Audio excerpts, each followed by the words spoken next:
joined by Minister for Housing and Local Government, James Browne. Good morning to you, Minister. Good morning. Congratulations on the new job, but let's get straight into it. You heard what we had to say. Shane says the government, the Dáil, as it stands, both sides of the House, ill-equipped to deal with this problem because of ideology and maybe because your side folds to the other side. What do you make of it? So housing certainly is the single biggest social issue of our time. Has been a state of crisis now for several years. We went through about 10 years of under delivery and we still haven't caught up. And we've a lot of work to do to catch up. And at the same time, our population has been increasing significantly. So it is as well. So there is very much a real challenge there. And there's lots of reports out there. And I think while they might differ on the figures, they're all very clear. We have to ramp up our housing delivery and we have to change, I think, our approach and how we do that. And what I want to do as the Minister for Housing is my entire focus is the how. How do we get to build more houses? Not about ideology. I think not about keeping particular sectors happy, but we need to build, and that's what we need to do in this country, and that's going to be my focus. Lots of people talk about things that we need to do in order to deliver. We have constraints in the construction industry, but we also need a streamlined planning process. We have a huge amount of objections based on often spurious, I suppose, issues that hold up the development of things. We do have constant objections from other politicians within the House. I don't know whether you have personally objected to housing developments yourself, but from other politicians, particularly if the development that is taking place is not social and affordable. But about half the population doesn't qualify for social and affordable housing. They need somewhere to live too. So what are you going to change that's going to have an effect on any of that? Yeah, I think often there seems to be, certainly in our planning approach in this country, the question often asked is, why should I say yes? I think we have to get to the opposite position of, is there a reason to say no? And we need to be able to clear that pathway to homes being delivered for people right across the country, in Dublin City and across the rest of the country as well. The new Planning and Development Act that was passed a few months ago, that was brought through by Minister Darragh O'Brien, is very comprehensive, and its entire focus is how we streamline the delivery through that planning process. Of course, people should be able to have their opinion or to say, but for too often, I think that the delays in terms of through our planning system are completely disproportionate to people being able to have. Do you think you can shorten those delays? I certainly think so, and I think the Planning and Development Act that has already been passed can do an awful lot of that and addresses an awful lot of those issues, and we'll be commencing that now as quickly as possible. You mentioned Minister Darragh O'Brien. Minister O'Brien told the House repeatedly, told media outlets, that there would be 40,000 homes built last year. There was 30,300. It is a hugely different number of houses that were built to what we were told was being built. And that was said all during the general election campaign. People believed there was, I suppose, an expanding number of houses being built. That was not the case. Was it the case that Minister O'Brien wasn't across his portfolio, didn't know how many houses were actually being built, or were we misled? No, certainly. Look, we were all very disappointed with the outturn of delivery of houses for 2024. I think Minister O'Brien's projections were based on a number of external and independent reports. Deutsche Bank, EY, Constructor Report, Cairn Homes, for example, all predicted up or around. Or so he didn't know, is what you're saying? Well, that's always the nature of projections, until you get the outturn. So you're looking at the experts and what they're predicting, and a number of experts did predict upwards of 40,000. The election was on the 29th of November, so we had 11 months of actual houses completed at that point in the year. How could there be 10,000 of a discrepancy there in the final month?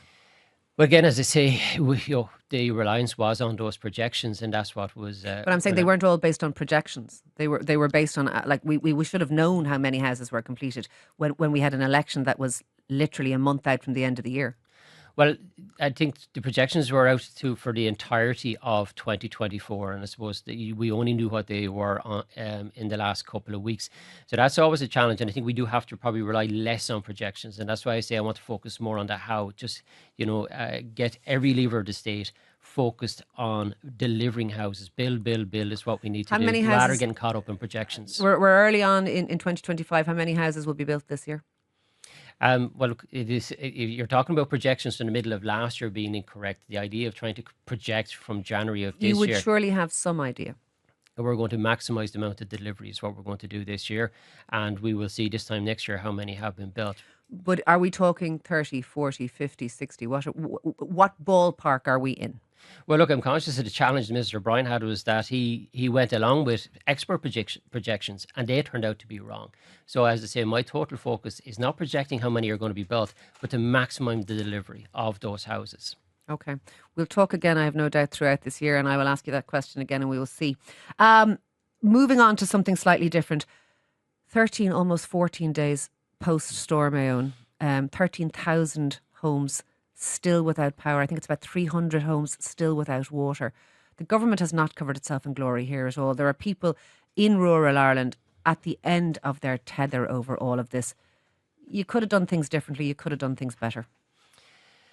Well, I think it's important just to, I suppose, realise that this is the largest storm in living memory. It caused the most damage in living memory. Almost 800,000 people without power. That previous largest number was less than 400,000. And we had power lines down right across the country.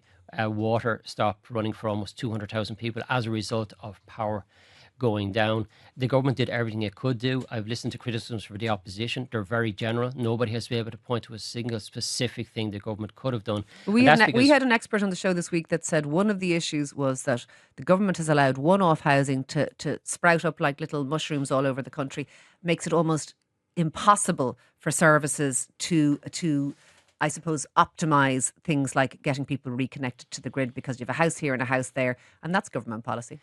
That certainly makes it more challenging in these types of situations. And I was dealing with somebody recently where it was one house, it was 4 poles, there was lots of wires, and the wires were under a load of trees. And it took probably as much work to get that one house reconnected, maybe as a town initially with 10,000 people. But that's part of our culture in this country. It is rural Ireland. People live in rural Ireland. They want to live in the communities where they grew up, where their family are, where their GA club is, where their school is. Okay. And I think that's a very important part of our community. Continue to support one-off housing then? In a sustainable manner, absolutely support one-off housing in rural Ireland. But in that sustainable manner... How is one-off housing ever performed in a sustainable manner? It can always be performed in a sustainable manner when you have through the development plans, through the local authorities, through the county council, setting out, where those one-off houses can be located. So you can do it in a manner where they're not randomly being put around the place, and they're not. Our development plans are actually quite restrictive on one-off housing, so they are. But at the same time, we do have our rural communities, and those rural communities should be supported to thrive, and that does include a certain amount of one-off houses. Lastly, can you give any succour to the people who are currently without power and water? How soon do you expect everyone in the country to be sorted out? This is 2 weeks post-storm. It is 2 weeks post-storm, but what I can say is that every ESB worker, every Uisce Éireann worker, the Defence Forces, Cuilche, every state agency has been working flat out. I accept They are absolutely exhausted. Nothing has been left on the pitch. Can you give them a date or a time? Well, I think the expectation is by the end of this week that all of ESB will be reconnected, but there could be some going into the start of next week. As I say, it's very challenging, especially when you're getting down to single houses, to get them reconnected. I'm sure that will be devastating news for those who are still going to be without power next week. But thank you very much for joining us. That is the Minister for Housing and Local Government, James Browne.